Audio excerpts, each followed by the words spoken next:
یہ مکہ المکرمہ میں کھڑے ہو کر کے دائیں طرف یمن تھا، بائیں طرف شام تھا.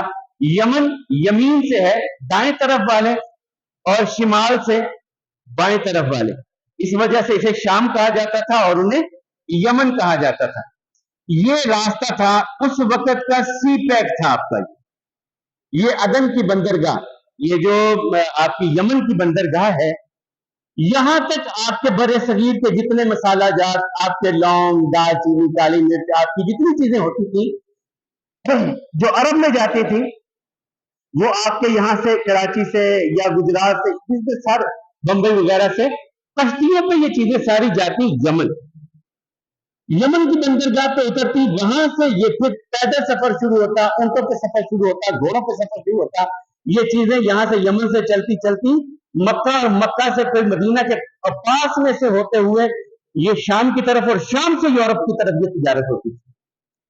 شام سے یورپ کی طرف اس دور میں یہ تجارت ہوتی تھی. یہ راہداری آپ کے سامنے ساری ہے، جو بلیک کلر میں ہے یہ ان کی سردیوں کا ہے، اور جو ریڈ کلر میں ہے یہ ان کا جو ہے سفر، یہ شام کی طرف کا سفر آتا ہے. یہ سردی اور گرمی دو بڑے تجارتی قافلے لے کر کے یہ لوگ نکلا کرتے تھے. یورپ سے چیزیں جو شام میں آتی انہیں خرید کر کے مکہ میں لے کے آتے، اور جو برے صغیر سے چیزیں جاتی یمن میں انہیں خرید کر کے یہ مکہ میں لے کے آتے. یہ ایک تجارتی روٹ تھا اس دور کا، یورپ اور برے صغیر کے درمیان میں یہ ایک سفر تھا. تو ہاشم جو تھے یہ بھی تجارت کرتے تھے. ان کا نام میں نے آپ کو بتلا دیا کہ عمر نام تھا ان کا، تو اس وجہ سے پھر انہیں بہت زیادہ عزت ملی، شہرت بہت زیادہ ملی. تو یہ اس وقت تو یثرب تھا. یہاں سے گزرے، وہاں کے دو بڑے قبیلے تھے اوس اور خزرج. بعض نے یمنی عرب کہا ہے، لیکن قاضی سلیمان منصور پوری رحمہ اللہ جو ہمارے پٹیالہ کے سیشن جج تھے اس دور پر، بڑی عظیم شان کتاب ہے رحمۃ اللہ علیہ، انہوں نے اس پر بڑی بحث کی. انہوں نے کہا نہیں، یہ اوس و خزرج جو مدینے کے اصل باسی قبیلے تھے یہ بھی اسماعیل علیہ السلام کی اولاد میں سے تھے، اور یہ کدار بن اسماعیل، کیدار بن اسماعیل کی اولاد میں سے تھے. تو ہاشم وہاں سے گزرے تجارت کے لیے، یثرب میں ٹھہرے. وہاں پر ایک خاتون نظر آئی اور بڑی بھلی لگی. پتا کہ یہ کون خاتون ہے؟ ان کے بارے میں بتلایا گیا کہ یہ عمر بن زید نجار قبیلے کے سردار ہیں، ان کی بیٹی ہے. سلمہ نام ہے ان کا، رسول اللہ صلی اللہ علیہ وسلم کی پردادی، رسول اللہ صلی اللہ علیہ وسلم کی پردادی سلمہ بن عمر بن زید، نجار قبیلہ، بنی نجار، مدینے کا رہنے والا. ان لوگوں نے آگے بڑھ کے رسول اللہ صلی اللہ علیہ وسلم کا استقبال کیا تھا مدینے میں. جب رسول اللہ صلی اللہ علیہ وسلم پہلا جمعہ پڑھا کر کے نکلے مسجد نبوی کی طرف آئے، تو ان لوگوں نے آگے آ کے رسول اللہ صلی اللہ علیہ وسلم کا استقبال کیا تھا بنی نجار قبیلے میں. تو وہ پتہ چلا، پیغام بھیجا کہ اگر آپ اپنی بیٹی کا نکاح کرنا چاہیں تو میں ہاشم ہوں، قصی بن کلاب کا بیٹا ہوں، پوتا ہوں قصی بن کلاب کا، عبد مناف کا بیٹا ہوں. مکہ کے وہ نام سنا تھا، انہیں بھی پتا تھا، آتے جاتے تو تھے بیت اللہ میں. جب انہوں نے یہ نام سنا تو انہوں نے حامی بھرلی نکاح کی. تو اللہ کے حبیب علیہ الصلوۃ والسلام کے پردادا ہاشم کا نکاح وہاں پر ہوا. نکاح کے بعد یہ چلے گئے آگے فلسطین چلے گئے، غزہ میں گئے، اصل میں غزہ میں گئے. وہاں جا کر کے انہوں نے سامان وغیرہ خریدا، واپس آئے، واپسی کو بیوی کو ساتھ لیا، مکہ میں آ گئے. مکہ میں کچھ دیر گزارنے کے بعد دوبارہ سفر پہ نکلے تو بیوی کو بھی کہا چل تیرے میکے تجھے سیر کروا لاؤں، میں نے غزہ میں جانا ہے. یہ جو غزہ آج لہو لہو ہے نا، اس غزہ کی بات ہو رہی. اپنی بیوی سے کہا چل میرے ساتھ، میں تجھے مدینے چھوڑ جاؤں گا، یثرب میں آگے چلا جاؤں گا، سامان لے کے جب واپس آؤں گا تو تجھے بھی ساتھ ہی لے آؤں گا. انہوں نے کہا چلے. یہ سلمہ بن عمر بن زید نجاریہ ثم خزرجیہ، بنی خزرج قبیلے کی یہ 7 بولی. اس وقت تک ان کا ایک بات رہ گئی، ان کا بیٹا جنہیں ہم عام طور پہ عبد المطلب کے نام پر جانتے، یہ پیدا ہو چکے تھے. ان کا نام عبد المطلب نہیں تھا. رسول اللہ صلی اللہ علیہ وسلم کے دادا کا نام تھا شیبۃ الحمد. رسول اللہ صلی اللہ علیہ وسلم کے دادا کا نام تھا شیبۃ الحمد. شیبہ کہتے تھے پیدائشی طور پر یہ چند بال جو تھے یہاں کے پیدائشی طور پر سفید تھے. وہ جو آپ نے جو بڑے بزرگ ہیں دیکھا ہوگا, اندرا گاندھی کو یار دیکھا نہیں, وہ اتنے سے بال سفید رکھتی تھی. تو یہ پیدائشی طور پر عبد المطلب کے یہاں کے بال سفید تھے. حمد ان کا نام تھا اور شیبت الحمد یعنی سفید بالوں والا تعریف کیا گیا. بچے کے ساتھ یہ چلی گئی. اب یہ یثرب میں اپنے نیچے میں ٹھہر گئی اور ہاشم آگے چلے گئے. غزہ میں گئے تو وہیں پر بیمار پڑ گئے, اور بیماری کی حالت میں ان کا یہاں پر غزہ کا آئے گا اوپر نکڑ میں, اسے آگے کا لینا ہے. ان کا مدفن بھی جو ہے, تدفین بھی ہوئی ہے وہ غزہ میں ہوئی ہے. ہاشم کی جس سے بنو ہاشم ہے, ان کی تدفین قبر جو ہے وہ غزہ میں ہے. عبد المطلب یثرب میں پل رہے ہیں, یہ مکے میں نہیں آئے. پتا چلا خامد ادھر فوت ہو گئے تو یہ یہی رہے. ہاشم کے ایک بھائی تھے مطلب, ہاشم کے دوسرے بھائی تھے مطلب. انہیں پتا تھا, دوسروں کو بھی پتا تھا, انہیں پتا چلا کہ میرا بھتیجا ادھر اب جوان ہونے کے قریب ہے, عمر بڑھ گئی ہے, کھیل کود کر رہا ہے, چل پھر رہا ہے, بھاگ دوڑ رہا ہے. تو یہ مکہ سے یثرب پہنچے, اپنی بھاوج سے ملے اور ان سے کہا کہ میں اپنے بھتیجے کو لینے کے لیے آیا ہوں. انہوں نے تھوڑا انکار کیا, ان کا نہیں, یہ ہمارا خاندان ہے, ہمارا خون ہے, میں تو اپنے بھتیجے کو یہاں نہیں رہنے دوں گا, میں تو اسے ساتھ لے کے جاؤں گا. اب اسے ساتھ لیا, مکہ کی طرف چلے, اپنی سواری پر اپنے آگے بٹھایا تھا. جب یہ مکہ میں داخل ہوئے, لوگوں نے یہ سمجھا کہ یہ کوئی غلام خرید کر کے لے کے آئے ہیں. مطلب نے کوئی غلام خریدا ہے, جس وجہ سے کہا یہ عبد مطلب ہے. نام ان کا شیبت الحمد تھا. مشہور اس وجہ سے ہو گئے کہ چچا مدینہ سے جب لے کر کے آئے, آگے بٹھایا تھا, انہوں نے سمجھا کسی منڈی سے کوئی غلام خرید کر کے لائے ہیں, تو سب نے کہا یہ عبد المطلب ہے. یہ ایک نام مشہور ہو گیا ان کے عبد المطلب کا, ورنہ نام ان کا شیبت الحمد ہے. اچھا میں بہت مختصر کرتا ہوں, وقت اختتام کی طرف جا رہا ہے. عبد المطلب ایک بڑی وجاہت والی شخصیت تھی, بڑی وجیح شخصیت تھی. ان کو اللہ تعالیٰ نے 12 بیٹے عطا کیے. ایک وقت آیا تھا کہ انہوں نے ایک نظر بھی مانی تھی کہ اللہ مجھے 10 بیٹے دے گا تو میں ان میں سے ایک اللہ کے نام پر ذبح کروں گا. لیکن اس سے پہلے ان کا سب سے بڑے بیٹے کا نام تھا حارث, جس کی وجہ سے عبد المطلب ابو الحارث کہلاتے تھے. جب بنو جرہم مکہ سے نکلے تو انہوں نے زمزم کے کنویں کو بند کر دیا, مٹی ڈال کے زمزم بند ہو گیا. سال ہر سال بیت چکے تھے, لوگ نشان تک بھول چکے تھے. عبد المطلب کو دلائل النبوہ میں بحقی نے روایت نقل کی ہے, اور ابن اسحاق نے یہ روایت نقل کی ہے. عبد المطلب سوئے تھے, انہیں خواب آیا کہ برہ کھودو, طیبہ کھودو. طیبہ کیا ہے؟ اگلے دن پھر خواب آتا ہے برہ کھودو. برہ کیا ہے؟ اگلے دن پھر خواب آتا ہے مظنونہ کھودو. یہ ہے کیا؟ کہا زمزم کھودو. کہاں پر کھودو؟ پھر انہیں جگہ کی نشاندہی کی گئی, زمزم کے کنویں کی خواب میں نشاندہی کی گئی. عبد المطلب نے اس وقت تک ان کے ایک ہی بیٹے حارث تھے, انہیں ساتھ لیا, کدال لی, کسی لی, اور لے کر کے وہاں آگے کنواں کھودنے کے لیے. لوگ پوچھتے ہیں عبد المطلب کیا کرنے لگے ہو؟ کہا یہاں سے زمزم کھودے. زمزم کے آثار مل نہیں رہے, اثرات مل نہیں رہے, باقی کنووں سے پانی لا لا کے ہم پلاتے ہیں حاجیوں کو, زمزم کے تو آثار بھی نہیں مل رہے, تم کیسے ڈھونڈ لو گے؟ کسی کو پتہ ہی نہیں کہاں ہے. کہا تم نے ساتھ چلو تو صحیح, محنت کر کے نکل آئے گا. تو ہم نہیں کرنے والے. اب اس باپ بیٹے نے دونوں نے مل کر وہ جو نشاندہی جگہ کی ہوئی تھی وہاں سے کھودنا شروع کی. کھودتے کھودتے کھودتے کھودتے تھوڑے تھوڑے آثار نیچے سے نظر آنے لگے کہ یہ وہی جگہ ہے. وہ کیا آثار تھے؟